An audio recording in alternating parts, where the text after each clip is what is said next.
and it's just quite funny. You do it, as I say, you do it very well, and you definitely don't do it.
Exactly. No. I mean, but it doesn't really resolve the ambiguity about why the call was who. Well, it says you did. One of the most important is who placed the call. The police or whatever. They claim it then police indicate.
a lot of companies will call all producers and big companies, no.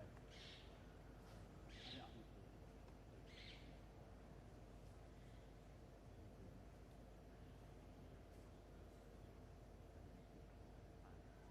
Exactly. I think that's what people want. He's going to talk about it. He should.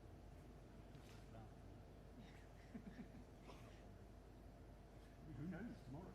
We'll see.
Hi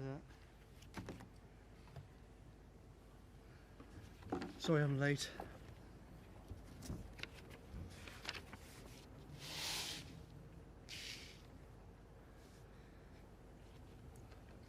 Good afternoon. Thank you for coming. Yesterday I gave a full account to the Prime Minister of my actions between the 27th of March and the 14th of April, what I thought and did. And he's asked me to repeat that account directly to you. I know that millions of people in this country have been suffering. Thousands have died. Many are angry about what they've seen in the media about my actions. I want to clear up the confusions and misunderstandings that I can. In retrospect, I should have made this statement earlier. It's many years since I've said anything on television, but I will do my best to answer questions after I've explained what happened. I also should clarify that I'm not here to speak on behalf of the government or the Prime Minister. I'm explaining my own actions and my own thinking. The Prime Minister is giving a press conference later, and he will answer questions concerning government policy. Around midnight on Thursday the 26th of March, I spoke to the Prime Minister. He told me that he tested positive for COVID. We discussed the national emergency, arrangements for number 10 given his isolation, and what I would do in number 10 the next day. The next morning I went to work as usual. I was in a succession of meetings about this emergency. I suddenly got a call from my wife, who was at home looking after our 4-year-old child. She told me she suddenly felt badly ill, she'd vomited and felt like she might pass out, and there would be nobody to look after our child. None of our usual childcare options were available. They were alone in the house.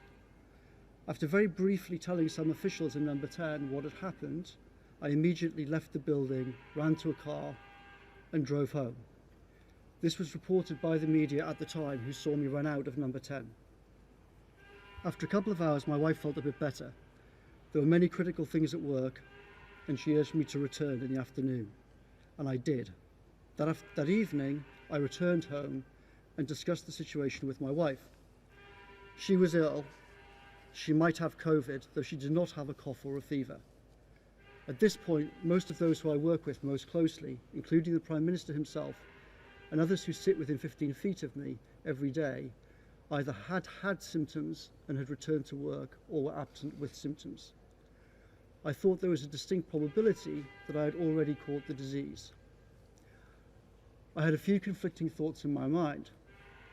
First, I was worried that if my wife and I were both seriously ill, possibly hospitalised, there was nobody in London that we could reasonably ask to look after our child and expose themselves to COVID. My wife had felt on the edge of not being able to look after him safely a few hours earlier. I was thinking, what if the same or worse happens to me? There's nobody here that I can reasonably ask to help. The regulations made clear, I believe, that risks to the health of a small child were an exceptional situation, and I had a way of dealing with this that minimised risk to others. Second, I thought that if I did not develop symptoms, then I might be able to return to work to help deal with the crisis. There were ongoing discussions about testing government staff in order to keep people like me working rather than isolating. At this point, on the Friday, advisors such as myself had not been included in the list of who were tested. But it was possible that this might change the following week. Therefore, I thought that after testing negative, I could continue working. In fact, this did not change, and special advisors were not tested, and I have never been tested. Third, there have been numerous false stories in the media about my actions and statements regarding COVID. In particular, there were stories suggesting that I had opposed lockdown and even that I did not care about many deaths. For years I have warned of the dangers of pandemics. Last year I wrote about the possible threat of coronaviruses and the urgent need for planning. The truth is that I had argued for lockdown, I did not oppose it. But these stories had created a very bad atmosphere around my home. I was subject to threats of violence. People came to my house shouting threats. There were posts on social media encouraging attacks. There were many media reports on TV showing pictures of my house. I was also worried that given the severity of this emergency, this situation would get worse. And I was worried about the possibility of leaving my wife and child at home all day and often into the night while I worked in number 10. I thought the best thing to do in all the circumstances was to drive to an isolated cottage on my father's farm. At this farm, my parents live in one house, my sister and her 2 children live in another house, and there was a separate cottage roughly 50 metres away from either of them. My tentative conclusion on the Friday evening was this: if we are both unable to look after our child, then my sister or nieces can look after him. My nieces are 17 and 20. They're old enough to look after him, but also young enough to be in the safest category, and they had extremely kindly volunteered to do so if needed. But I thought, if I do not develop symptoms and there's a testing regime in place at work, I could return to work if I tested negative. In that situation, I could leave my wife and child behind in a safe place. Safe in the form of support from family for shopping and emergencies, safe in the sense of being away from our home, which had become a target, and also safe for everybody else, because they were completely isolated on a farm and could not infect anybody. Contrary to some media reports, there are no neighbours in the normal sense of the word. The nearest other homes are roughly half a mile away. So in this scenario, I thought that they could stay there for a few weeks. I could go back to work, help colleagues, and everybody, including the general public, would be safe. I did not ask the Prime Minister about this decision. He was ill himself and he had huge problems to deal with. Every day I have to exercise my judgment about things like this and decide what to discuss with him. I thought that I would speak to him when the situation clarified over coming days, including whether I had symptoms and whether there were tests available. Arguably this was a mistake, and I understand that some will say that I should have spoken to the Prime Minister before deciding what to do. So I drove the three of us up to Durham that night, arriving roughly at midnight. I did not stop on the way. When I woke the next morning, Saturday the 28th of March, I was in pain and clearly had COVID symptoms, including a bad headache and a serious fever. Clearly I could not return to work anytime soon. For a day or two we were both ill. I was in bed, my wife was ill, but not ill enough that she needed emergency help. I got worse, she got better. During the night of Thursday the 2nd of April, my child woke up. He threw up and had a bad fever. He was very distressed. We took medical advice, which was to call 999. An ambulance was sent. They assessed my child and said he must go to hospital. I could barely stand up. My wife went with him in the ambulance. I stayed at home. He stayed the night in the hospital. In the morning, my wife called to say that he had recovered, seemed back to normal, doctors had tested him for COVID, and said that they should return home. There were no taxis.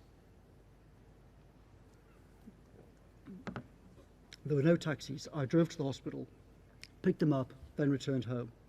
I did not leave the car or have any contact with anybody at any point on this short trip. The hospital's, I don't know what, roughly 5 miles or something away, 2 miles, 3 miles, 4 miles, something like that. A few days later, the hospital said that he tested negative. After I started to recover, one day in the second week, I tried to walk outside the house. At one point, the three of us walked into woods owned by my father next to the cottage that I was staying in. Some people saw us in these woods from a distance, but we had no interaction with them. We had not left the property, we were on private land.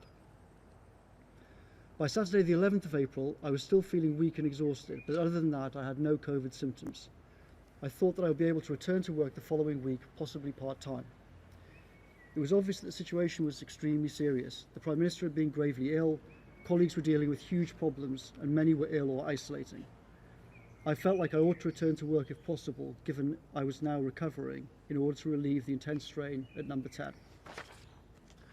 On the Saturday, I sought expert medical advice. I explained our family's symptoms and all the timings, and I asked if it was safe to return to work on Monday, Tuesday, seek childcare, and so on. I was told that it was safe and I could return to work and seek childcare. On Sunday the 12th of April, 15 days after I first displayed symptoms, I decided to return to work. My wife was very worried, particularly given my eyesight had seemed to have been affected by the disease. She did not want to risk a nearly 300-mile drive with our child, given how ill I had been. We agreed that we should go for a short drive to see if I could drive safely. We drove for roughly half an hour and ended up on the outskirts of Barnard Castle town. We did not visit the castle, we did not walk around the town. We parked by a river. My wife and I discussed the situation. We agreed that I could drive safely, we should turn around and go home. I felt a bit sick. We walked about 10 to 15 metres from the car to the riverbank nearby. We sat there for about 15 minutes. We had no interactions with anybody. I felt better. We returned to the car. An elderly gentleman walking nearby appeared to recognise me. My wife wished him happy Easter from a distance, but we had no other interaction. We headed home. On the way home, our child needed the toilet. He was in the back seat of the car. We pulled over to the side of the road. My wife and child jumped out into the woods by the side of the road. They were briefly outside. I briefly joined them. They played for a little bit, and then I got out of the car, went outside. We were briefly in the woods. We saw some people at a distance, but at no point did we break any social distancing rules. We then got back in the car and went home. We agreed that if I continued to improve, then the next day we should return to London and I would go back to work. We returned to London on the evening of Monday the 13th of April, Easter Monday. I went back to work in number 10 the next morning. At no point between arriving and leaving Durham did any of the three of us enter my parents' house or my sister's house. Our only exchanges were shouted conversations at a distance. My sister shopped for us and left everything outside. In the last few days, there have been many media reports that I returned to Durham after the 13th of April. All these stories are false. There is a particular report that I returned there on the 19th of April. Photos and data on my phone prove this to be false, and local CCTV, if it exists, would also prove that I'm telling the truth, that I was in London on that day. I was not in Durham. During this 2-week period, my mother's brother died with COVID. There are media reports that this had some influence on my behaviour. These reports are false. This private matter did not affect my movements. None of us saw him. None of us attended his funeral. In this very complex situation, I tried to exercise my judgment the best I could. I believe that in all the circumstances I behaved reasonably and legally, balancing the safety of my family and the extreme situation in number 10 and the public interest in effective government to which I could contribute. I was involved in decisions affecting millions of people, and I thought that I should try to help as much as I could do. I can understand that some people will argue that I should have stayed at my home in London throughout. I understand these views. I know the intense hardship and sacrifice that the entire country has had to go through. However, I respectfully disagree.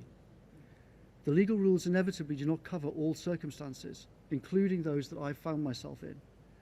I thought, and I think today, that the rules, including those regarding small children and extreme circumstances, allowed me to exercise my judgment about the situation I found myself in, including the way that my London home had become a target, and all the complexity of the situation. I accept, of course, that there is room for reasonable disagreement about this. I can also understand some people think I should not have driven at all anywhere. But I had taken expert medical advice. It was 15 days after symptoms. I had been told that I could return to work and employ childcare. I think it was reasonable and sensible to make a short journey before embarking on a 5-hour drive to see whether I was in a fit state to do this. The alternative was to stay in Durham rather than going back to work and contributing to the government's efforts. I believe I made the right judgment, though I can understand that others may disagree with that. I have explained all of the above to the Prime Minister. At some point during the first week when we were both sick and in bed, I mentioned to him what I had done. Unsurprisingly, given the condition we were in, neither of us remember the conversation in any detail. I did not make my movements public at the time. Because my London home was already a target, I did not believe that I was obliged to make my parents' and my sister's home a target for harassment as well. I understand that millions of people have seen media coverage of this issue. I know that millions have endured awful hardship, including personal tragedies, over the past few months, and people are suffering every day. And I know that British people hate the idea of unfairness. I wanted to explain what I thought, what I did, and why over this period, because I think that people like me who helped to make the rules should be accountable for their actions. I'm happy to answer questions from the media who are here. Sorry, I've got a list, and I was told to ask the people in this order. Laura. Okay. Thank you very much, Mr. Cummings. Do you regret what you did? Because many people in this country have made heartbreaking sacrifices in the last couple of months in order to stick to the rules that you were part of putting together. And many people may have listened to you and think you made your own interpretation. And do you understand, for some people, it seems as if there was one version of the rules for you and one version of the rules for everyone else? Thank you, Laura. No, I don't regret what I did. As I said, I think reasonable people may well disagree about how I thought about what to do in these circumstances, but I think that what I did was actually reasonable in these circumstances. In terms of the rules, I think that the rules made clear that if you're dealing with small children, then that can be exceptional circumstances. And I think that the situation that I was in was exceptional circumstances. And I think that the way that I dealt with it was the least risk to everybody concerned if my wife and I had both been unable to look after our 4-year-old. It may sound to many people this afternoon, though, that you're using a loophole that was in complete contrast to the message people heard day after day from Number 10 of stay at home, stay at home, stay at home. Do you understand why some people are really angry about this? Not just respectfully disagree, that they're furious. I certainly do. I mean, I've seen some of the media obviously over the last couple of days, and I'm not surprised that a lot of people are very angry, and lots of people, if you're someone sitting at home watching a lot of the media over the last 3 days, then I think lots of people would be very angry, and I completely understand that. But I hope and think that today, when I've actually explained all of the circumstances about it, I think people will realise this was a very complicated, tricky situation, and I was trying to weigh up a lot of different things. Some people might have behaved differently in some ways. As I said, arguably it was a mistake that I didn't call the Prime Minister on the Friday night, and I just did what I thought that was the right thing to do, but I have to make decisions like that every day. And yes, I understand that people watching the media could be very upset about what's happened, but I've explained why.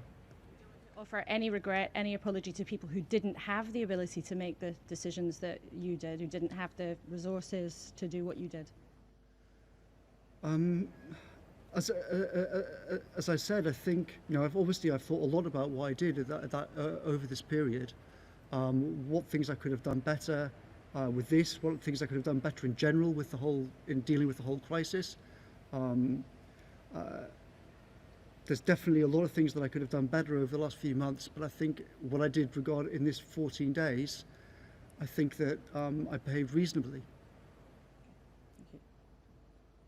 Is there anything else you'd like to ask? That's good. Robert.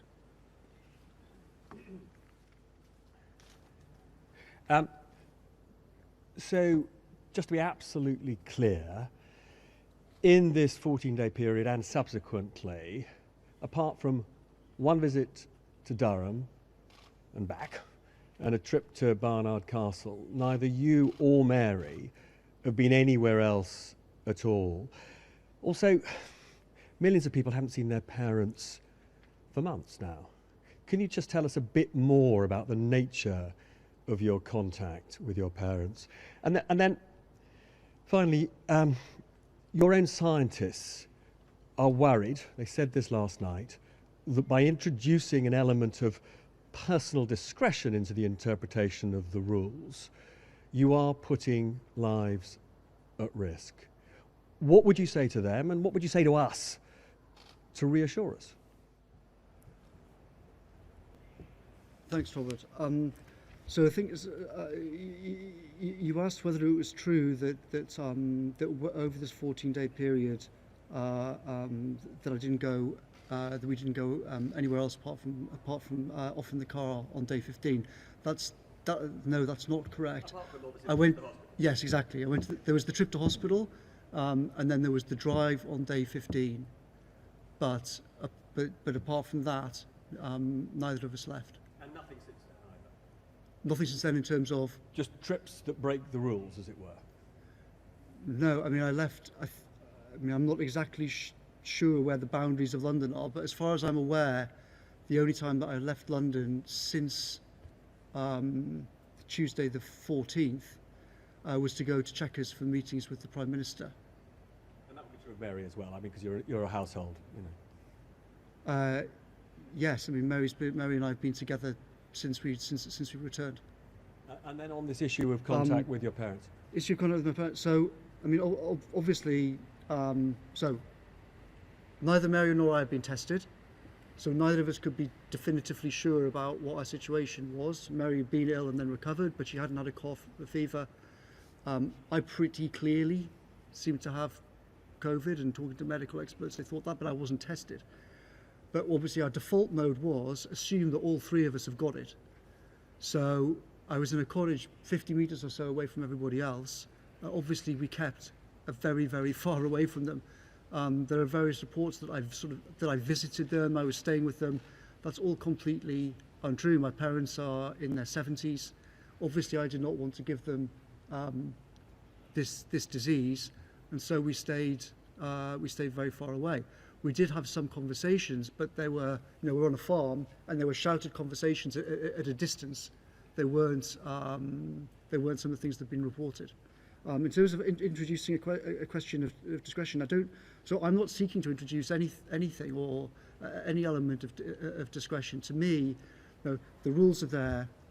They talk about what to do with, they talk about exceptional circumstances and small children. I was trying to weigh up on that Friday night conflicting things between what happens if we're both ill, who's going to look after him, what's the safest way of doing that, is there a way in which I might be able to go back to work the following week if the whole testing system changes, which was being discussed but did not in fact happen. I was trying to weigh all of those things up. Given that, I think that I don't believe that I broke the rules. I think that breaking the rules. It's that the SPIP and SPIM members last night said that they think you introduced the idea that if your personal circumstances allow, you can do something different from what the simple rules say, and they are very worried that will make it much harder to contain the spread of the disease. Well, I think that they're right to be worried that the coverage of the last couple of days could encourage people to behave in certain ways. But with great respect to them, they made those comments without knowing what had actually happened, and actually that's one of the reasons why I think now it would have been better to have made this statement earlier. But as it was, you know, well, I didn't, and it would have been better to have done it earlier, for sure, and that would have also, I think, stopped some of those guys being themselves confused by what they read. Beth. Thank you. Mr. Cummings, thousands of people watching this, ordinary families, have put up with all kinds of restrictions and hardships, regardless of their medical or family requirements. People not going to funerals, people not even going into hospital when their kids have been having cancer treatment. Why are you so different? What those people, I think, see here is that there's one rule for you, one of the most powerful people in this country, and there's another rule for them. Don't you think you at the very least owe them an apology? I don't think I'm so different, and I don't think there's one rule for me and one rule for other people. As I said, I think that I looked at the I knew what the guidance was. It talks about exceptional circumstances with small children, and I think that in all the circumstances I behaved reasonably and legally, as I said. But people will be listening to this. For days, government ministers have obfuscated about whether you went to Barnard Castle, no information put out. This is meant to be the people's government, isn't it? But you've badly misjudged public mood on this. This hasn't damaged the Prime Minister. It has undermined your policy, and it's undermined public confidence in the government. It could even now threaten public health if people decide that the rules don't matter. How can you even countenance at the moment staying on and not resigning? as I said, I think there is understandable anger, but a lot of that anger is based on reports in the media that have not been true, and it's extremely regrettable. But the media that were reporting some of these things that were wrong were told that they were wrong, but they reported them anyway. And that has caused a lot of anger. I know a lot of people have shouted at me in the street, "Why did you go back? Why did you go back to see your parents just because you wanted to?" But I did not do that. Can I just ask you one more thing? You went 260 miles, you didn't stop, but you didn't think that you ought to check with the Prime Minister, knowing how that might look when we were at the height of lockdown and we were all being told not to go anywhere and to stay at home and to self-isolate if we had COVID. I know you have circumstances, but how could you not even check with your boss? Well, as I said, I think that's a very reasonable question, and I think a lot of people would say that I ought to have called the Prime Minister about it, but. All I can say is what I said earlier on about what my state of mind was at the time. He himself had just tested positive hours earlier. He was ill. He was upstairs in number 10 in bed. He had a million things on his plate. We all had a million things on our plates. We were trying to do lots of things. One of the things I have to decide every day is what to bother the Prime Minister with and what not to bother the Prime Minister with. And the honest truth about my job is that there are endless problems all day long, and I can't go to him all day asking him, what do you think about that, this, what do you think about the other? Otherwise, what's the point of having people like me around? I have to get on with things and I have to make decisions. And sometimes I do the right thing, and sometimes I make mistakes. I should stop now, but in retrospect, you wish you'd checked with him first. I don't know is the honest truth about that particular thing. Maybe I should have done, but I have to protect his time. There are lots of really big issues that the Prime Minister's time is just about the most valuable commodity that exists in the government. So you have to be very careful about what you go to him with and what you don't go to him with. And I have to make that judgment literally dozens of times a day. And I made that judgment in a very short period of time in very extreme circumstances. And as I said, I thought at the time it was the right thing to do, but I also completely understand if people think it was a mistake and that, in fact, I should have spoken to him about it. And as I said, I did actually speak to him about it a few days later, but neither of us can really remember exactly what I even said because we were both in pretty bad shape. Okay, thanks very much. Gary Gibbon. Yes, can I just be clear about that? Yesterday you had a face-to-face conversation with the Prime Minister about all the circumstances around this trip and those key 2 or so weeks. But he'd known about your excursion north for about a month and a half. And he didn't ask you anything until yesterday. So, regarding the first part of your question, yes. I mean, essentially what I've just told you guys is what I told the Prime Minister yesterday, and I went through all... Yes, he asked me about it on, was it Friday night that the story broke, I think? I can't remember if it was Friday night or so Saturday morning. It was when the story broke he was interested. Saturday morning. It was when it was public he was interested. Sorry? It was when it was public he was interested. He didn't ask you anything before that. He just knew. So, as I said before, we spoke about it in the week after it happened. I can't remember what day, but in the days following, we were both in bed ill. We had a few conversations on the phone. He's been up since then. He knew for a long time. Well, so as I said, I spoke to him about it then. I told him about that. But to be honest, that was like the least of the things we were thinking. Like my movements were not part of our conversation. We were talking about public health message the government's been putting out there. Do you say you don't regret what you've done? You think you acted correctly? We were talking about vaccines. We were talking about treatments. We were talking about hundreds of very important things. We did not spend a lot of time talking about me and where I was and my own circumstances. Let me ask you about one of those very important things. With tracing perhaps kicking off in a big way in the coming weeks, people will be asked to isolate. The public health message will never have been more critical, perhaps. Do you think public adherence to those instructions will be weaker or stronger as a result of your recent activities?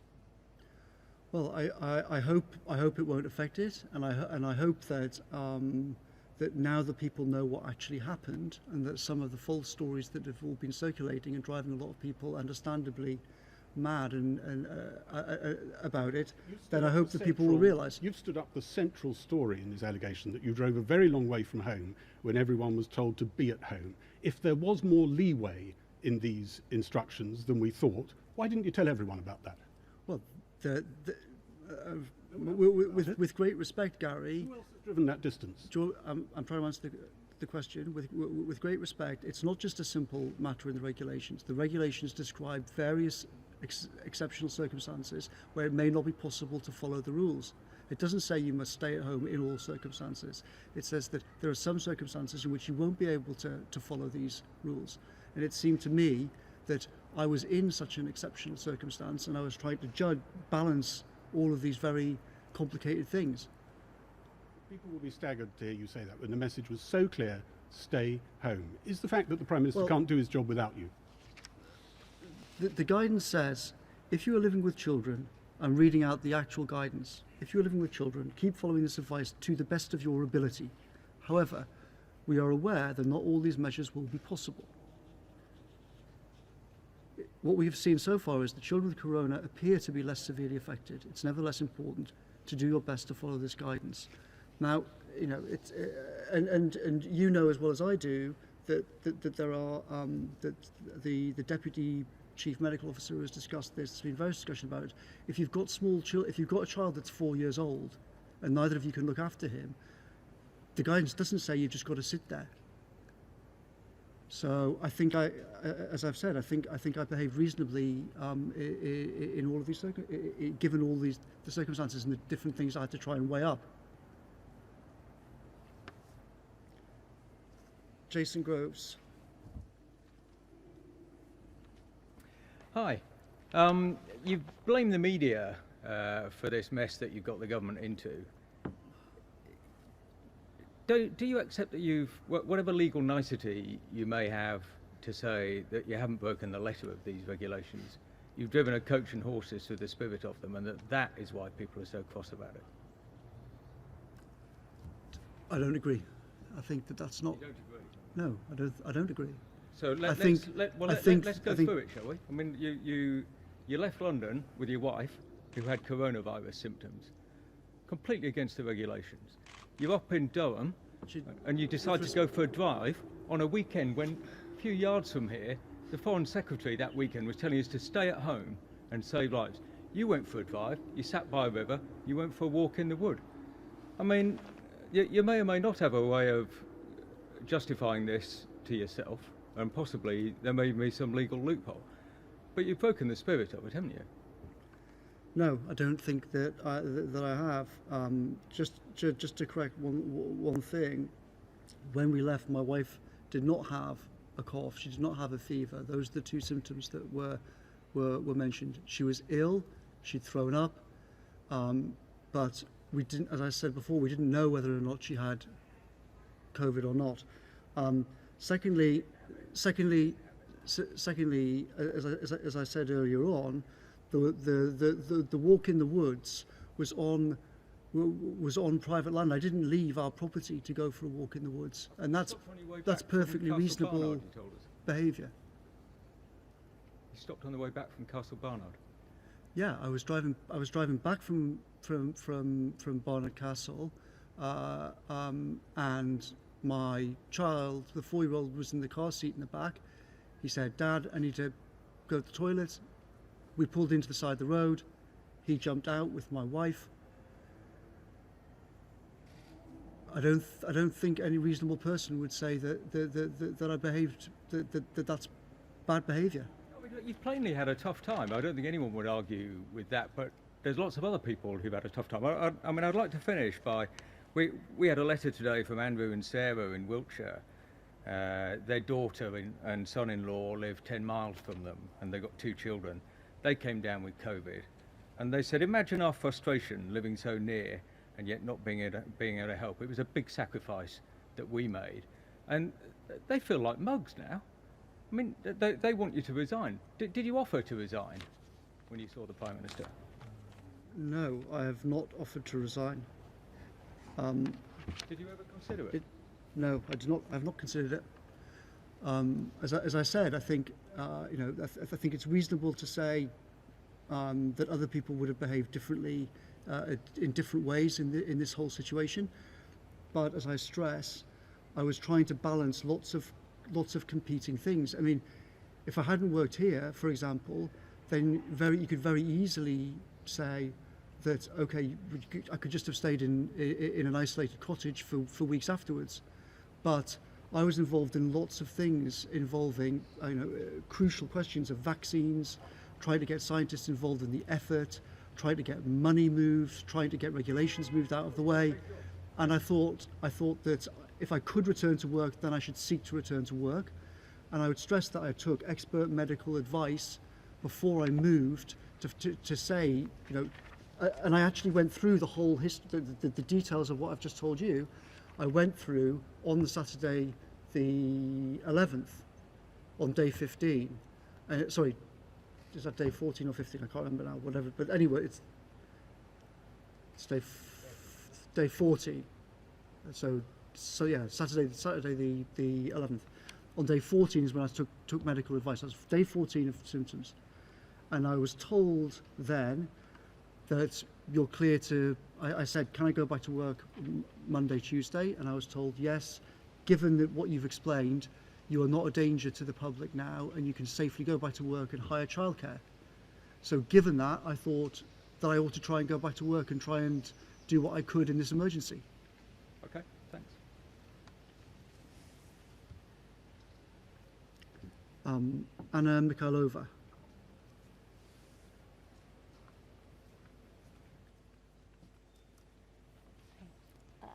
Mr. Cummings, how many miles is it from your house, the house you were staying in Durham, and Barnard Castle, where you went? I don't know how many miles it is. I mean, it's roughly a half-hour drive. Right. So there are people without gardens, never mind access to private land and woodland, who haven't made unnecessary car journeys like that for more than 2 months now. They've been following rules that you helped forge and create. So were the public stupid to follow these rules to the letter, rather than looking for loopholes like you did? No, of course the public were not stupid to follow the rules, and I wasn't looking for loopholes. I was looking to try to do the best that I could in a complex situation where I was trying to weigh safety of my child with trying to get back to work, and a lot of difficult decisions to make around that. How does your trip to Barnard Castle have anything to do with the safety of your child or your work? Because, as I explained, I'd been very ill. On the Sunday, the 12th, I'd said to my wife, right, let's pack up the car and go back. I've been cleared by the doctors to go back to work. And she said, and I think it was perfectly reasonable, a few days ago you could barely stand up. You said that your eyesight was weird, and it seemed to be weird. We shouldn't just embark on a 270 whatever it is mile journey and then end up finding halfway through that you actually can't drive that far. So we should get in the car and make sure and see if you can actually drive.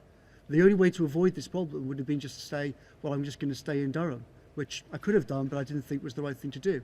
So it was, one has to make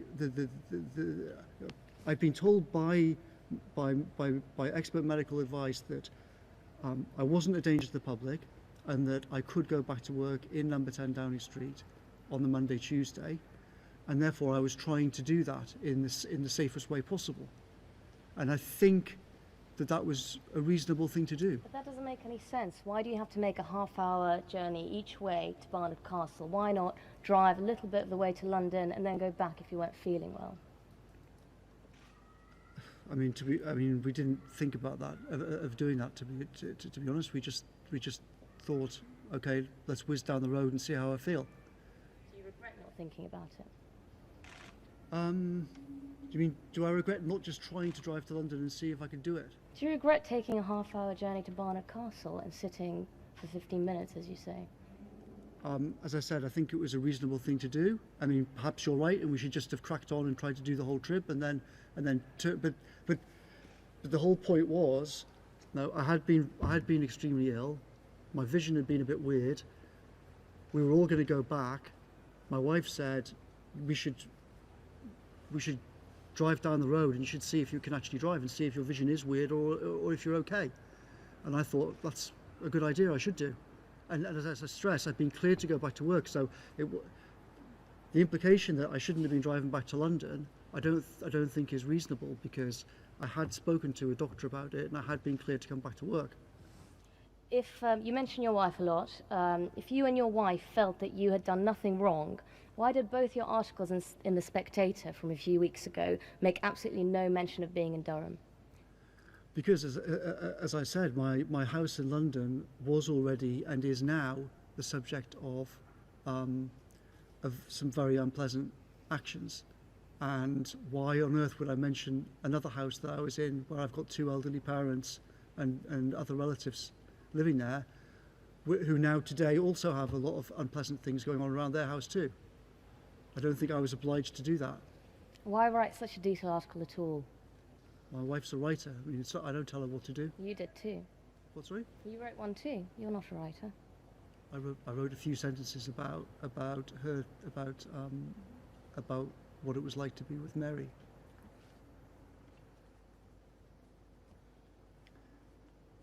Nicola. Thank you, Mr. Cummings. You said that you sought expert medical advice before returning to London from Durham. Yes. Did you seek any such advice before making the initial trip to Durham? No, I didn't. And were you confident, or how could you be confident, that you wouldn't be putting anybody else at risk by making that trip? So the point was that that I knew that I could get to a place that was completely isolated. I knew that I had a full tank of petrol. I could drive to a place that was completely isolated from everybody else. I knew that if me and my wife could not look after our small child, there was a 17-year-old and a 20-year-old 50 metres away that I could call and say, we need help. They are old enough to look after a child and also young enough to be in the least risk category.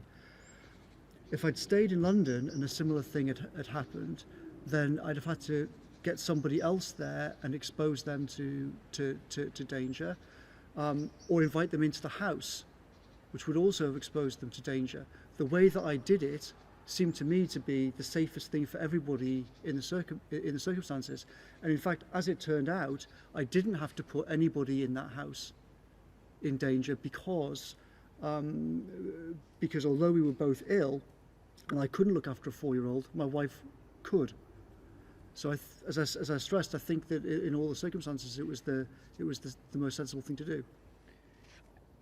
You mentioned you had a full tank of petrol when you left. Did you then have to fill up before you came back? Was that another stop that you made? No, we drove up and then we went back, and then I'm pretty sure we called in and filled up with petrol on the way back. But remember, at this point, I'd been cleared to drive back to work, and so I don't think in any way that was breaking the rules. I think it's just important to be clear exactly how many stops you've made, because you've disputed some of the accounts that have been reported. Yeah, so on the way up I didn't stop at all, and then on the way down I can't be entirely sure, but I'm like 95% sure that I did stop on the way back down and filled up with petrol, but that might be wrong. Right. You said in the statement you read out that you tried to exercise your judgment in doing the best thing for your family. People up and down the country have been trying to do the best for their families. You talked about complicated circumstances. So many people have those. They have competing caring needs for children, for elderly people. Most people that me and my colleagues here have spoken to did not think what you did was within the rules, regardless of whether they had the opportunity to make such a journey. There are single parents who have had COVID-19 and had to care for, even younger children than you.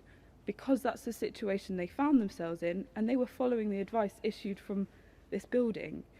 How can you not feel apologetic towards them for undermining the rules that you helped to create? Well, obviously, I feel extreme sympathy for single mums who'd have been in such a terrible situation. But all I can do is repeat what I said before. On that evening, my wife had just been in a situation where she felt barely able to look after our child. Was essentially surrounded by people who were either testing positive or had symptoms for COVID. It seemed perfectly likely that I would have it and could not look after a child. And in fact, that is exactly what happened. The next day, I was ill and I got extremely ill a couple of days later, and I couldn't look after a child. I could barely move, to be honest. And if both of us had been in that situation, then we would have needed help. And in that scenario, what would have been best for everybody? Would it have been best for a 17-year-old niece to walk 50 meters and look after our child, or would it have been best for me to be here and calling 999? I think that what I did was the most reasonable thing in the circumstances, given that my nieces and my sister had very kindly said that if there is an emergency, we'll help. Just finally, before you made the decision to drive up to Durham, did you make any inquiries with neighbours or friends to see if they or any other people in London who may have been able to help you should you have needed help with looking after your son? I didn't know because as I said, anything like that would have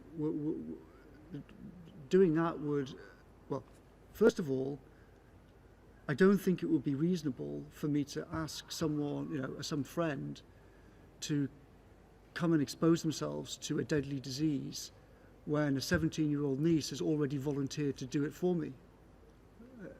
So, to be honest, I didn't really think about that. I thought, well, I'm lucky. If this nightmare does happen, then that's the best thing for everybody. Thank you.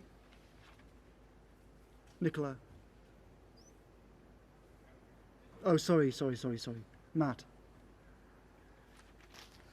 Hi. Why weren't you honest with the public before now and before Friday about your trip to Durham? In what way was I not honest? Why didn't you tell us? We were asking daily at the number 10 briefing. Where were you working? I think a lot of people would have understood your difficulties at the time. Why weren't you honest about that? Well, look, there's been a long string of inaccurate stories about me for month after month after month, and the truth is that answering a lot of these things does not necessarily clear up confusion. It frequently has led to more confusion. So you weren't worried that you admitting and being honest to the public that you were travelling to Durham for very understandable circumstances could have sent out the wrong message to other families? Yeah, I was worried. I was really worried about the whole thing. But in the situation not just the situation in those 14 days, but in the time since Friday night, there are not really any good options. And do you regret not laying out quite clearly, maybe when you came back to avoid the security problems, just being honest with the public? Yes, I do. As I said, I think at the beginning of my statement, I think in retrospect, it would have been better to set this out earlier on. But we have to make judgments about these things in number 10. Our judgment at the time was that if we start trying to explain everything, then it'll actually lead to more confusion. That often happens around here. But now, there's been all of these reports about, did I go back a second time? Did I go back on the 19th of May? Was there a third visit?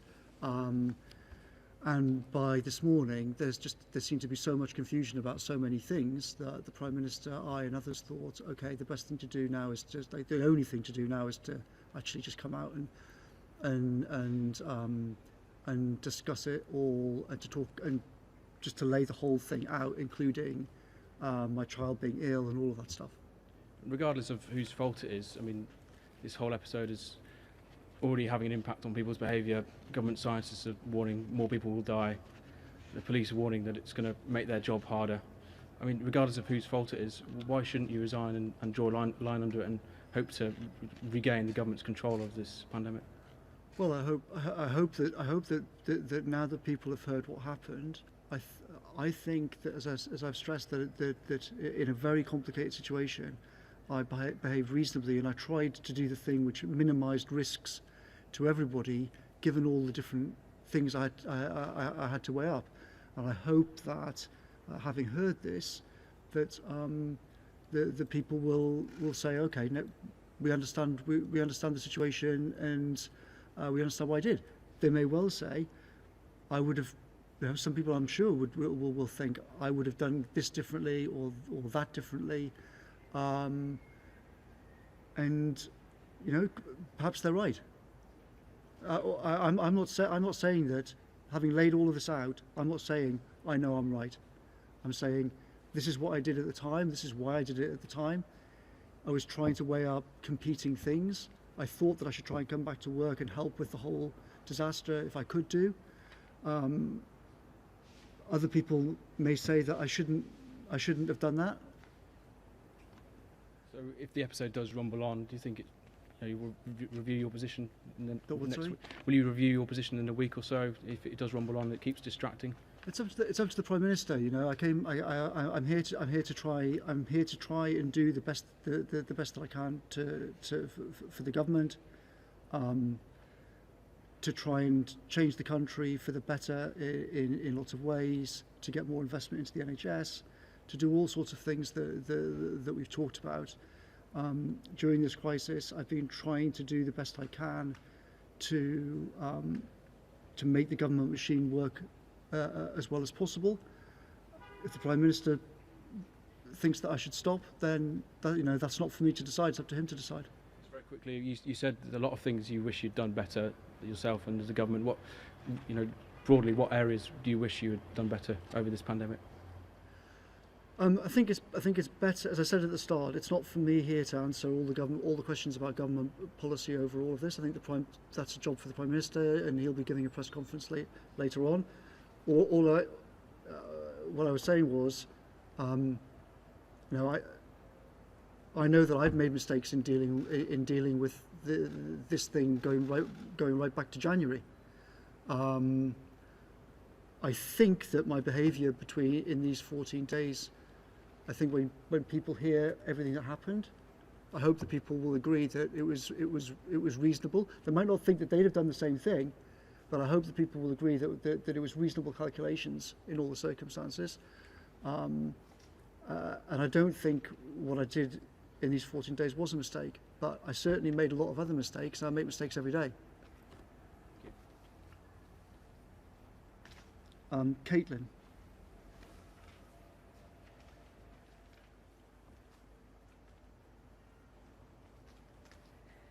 Thank you. You've already said, Mr. Cummings, that there was an available empty property at your parents' farm. It may not be a second home, to which travel was explicitly banned in the regulations, but it is certainly a privileged position. Does your story not make it the case that it's one rule for most of us and another rule for everybody else who can bend it slightly because they've got the luxury of an empty house lying around? No, as I've said, I don't think that's the case. The reason why I went to that place was it seemed like the safest option, given the considerations, and I was weighing up what's the safest thing for my child, what's the safest thing in terms of how could I get back to work and try to help with this emergency, what's the safest thing in terms of the whole the problems with my current house, and I was having to weigh all of these things up and make a decision in a very short period of time. But lots of people would have liked to weigh up what the safest option was for their child and would have liked to have thought that they had the opportunity to go to an empty, safe space. Did you not at all have any thought that, I should be going through this in the same way that everybody else is? I should be staying at home and doing everything that I can. Obviously, I thought. Well, I'm not sure I can really usefully add to what I've already said. I think I've explained what my thought process was. I was trying to balance these three things about the safety to my child, and I stressed the point about it wasn't that it was some nice place to be. If you've been there, you'd see that it's sort of concrete blocks. It's the point about it was not that it was a nice place to be, but that it was the safest place to be in the circumstances, and it meant that I didn't have to expose other people to risk unless I absolutely had to in a critical emergency. And I thought that the regulations, as I stressed, the regulations say we are aware that not all these measures will be possible if you're living with children. And I had a wife who'd already said, she was close to not being able to look after a child. I was thinking, this might be me tomorrow. In fact, it was me tomorrow. What do I do then? And I think, if you imagine this situation, if both of us had been unable to look after him, then the way that I organised it was the way in which the smallest risk to the smallest number of people was actually going on. And given that and the other things I was also thinking about, I think it was a reasonable thing to do. But as I stress, I can understand that some people might say, it's your own fault if people are making threats at your house. That's not a good reason to leave. We've all had to stay.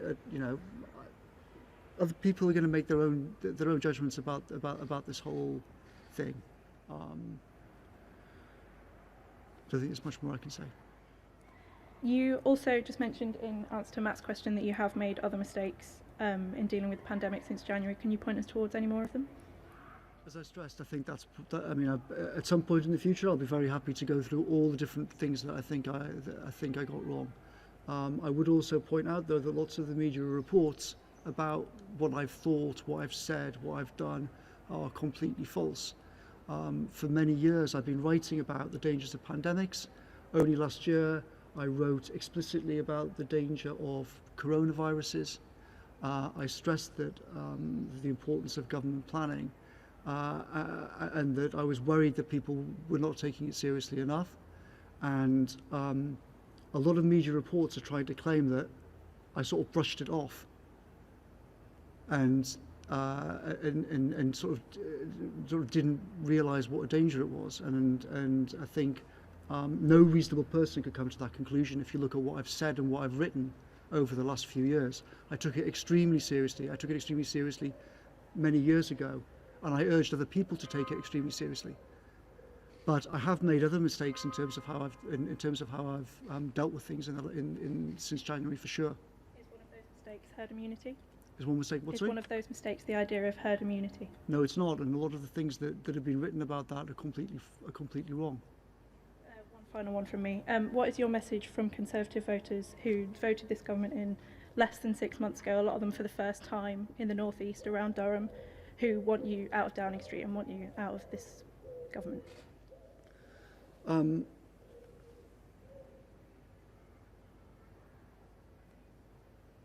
What's my message to them? Well, I think I've made mistakes in how I've dealt with this, all sorts of things in government. I don't think I made a mistake about these 14 days that are in question, and I would I would stress to people that they should not believe everything they read in the newspapers or everything they see on TV, because lots of the things that are reported are not in fact the case. I hope that I've set out today what the actual facts of it are, and I hope that people will think that even if they disagree with me, that I behave reasonably in these circumstances. Thank you. Would anybody else like to ask any questions? Sure thing, Anna. Going back to what you said about Barnard Castle, could you point us to where in the guidance in the law book it says that it's okay to make a practice drive journey and then get out and sit somewhere? Well, after recovering from this disease, my job is one of the jobs that the rules say you should go back to work if you can do. And well, with respect, I think it's very relevant, because I was allowed to drive back to London and go back to work. So You weren't, this isn't about your drive to London, this is a drive. You said it's to test if your vision was okay, if you were okay behind the wheel, which sounds reasonable. yeah. Then you didn't just go for a drive to check, you went to a beautiful nature spot and sat outside for, you said 50 minutes. Well, I think that, to be honest, the state that everyone was in, this was nothing to do with a beauty spot, and contrary to lots of the reports, I wasn't sightseeing, I did not go to the castle, I wasn't walking around. There are lots of things that have been said about this that are not true. We just went for a test drive, drove south, and ended up pulling in by the side of the road by a river on the outskirts of town. And my wife and I discussed it and said, okay, you can drive, this feels safe, let's go back, and tomorrow we'll pack the car up and go back to work. As I say, I was entitled to go back to work, I was encouraged to go back to work, and I think going back to work was the right thing for me to do. But I think it's also reasonable to try and do it safely, for me, for the family that I'm driving, for everybody else on the road as well.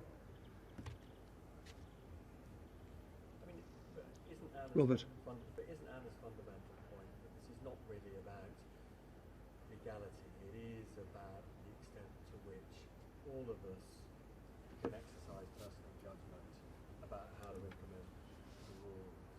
And, you know, I've spoken to epidemiologists and behavioural scientists, and they are very, very worried at this critical juncture that what you have done by your example is to say to people, if you feel that there are special circumstances, you don't have to follow the rules. So, for example, quite soon,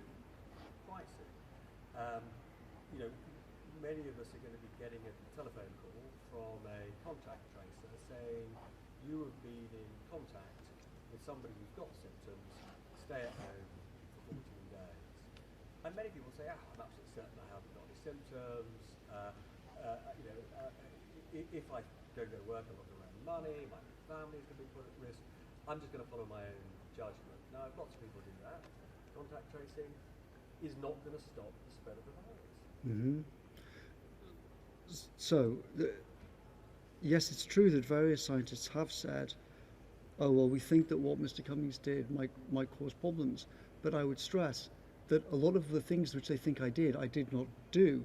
But you did There have been, exercise yes, but with great respect, Robert, you are allowed to exercise judgment. The rules explicitly say that, as I stressed to you before. The rules explicitly say that when you're living with small children, you have to exercise your judgment in that situation. That's what the rules say. The rules are not millions of pages long explaining exactly what you do in every possible circumstance. And if we try to write rules like that, then they could easily cause more trouble rather than less trouble. So of course people have to make judgments about these things. You know, some of the people who've said that what I did is encouraging people to behave badly are doing so thinking that that as per various media reports that I went to stay with my parents. I did not in any meaningful sense stay with my parents. I was not in the same house as my parents. I never went into the same house as my parents. It's not true to say I went to visit with my parents. It's not true to say that my parents helped me with childcare. All of these things have been reported. That is not the case. That is not what happened. It's not so much the behaviour boundary. If you're on the kind of contract where if you don't turn up to work, you don't get paid, you've got small children in the house, you may say, well, I'm going to ignore the isolation because it's going to cost me money, it's going to put my family at risk. Well, with respect, that situation does not apply to me, and that's not what I was saying. No, it doesn't apply to you. What I'm saying is, by the moment you introduce an element of I've got to protect my family, the risks become that less clear and obvious. But as I stressed, Robert, with great respect, I am not introducing an element of discretion or judgment. The rules necessitate that you exercise judgment. If you look at the actual official rules on the NHS website, you can't do anything but exercise judgment in these circumstances with a small child. It doesn't go into lots of different circumstances and say what to do. There is no regulation covering the situation that I found myself in on Friday night. I had to exercise judgment about what to do, weighing up all of these different things. Okay. Thank you very much, everybody. Take care.